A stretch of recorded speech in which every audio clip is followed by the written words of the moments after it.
Hello everyone, welcome back to our channel Take It Simple. On today's video, I'm going to show you how to delete AOL mail account. It's very quick and easy, so let's get started. First of all, open the AOL Mail app on your phone. If you don't have the app yet, you can get it from Google Play Store or the Apple App Store. Once you do that, go ahead, launch the app, then sign in. Now on the screen, you can see options like Inbox, Home, Receipts and Subscriptions. Tap on Inbox, then go to top left corner and select AOL user icon. Now from there, go ahead and select Manage Accounts and tap on Account Info right below your username. Once you do that, you can see options like Overview, Personal Info, Security, Recent Activity and Delete Account.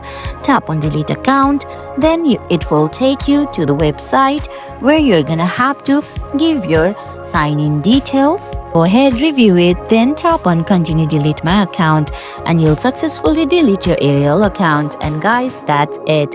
I hope you found this video helpful. If you did, please give it a thumbs up, leave a comment, subscribe to our channel and hit that bell icon. See you in the next video. Thanks for watching.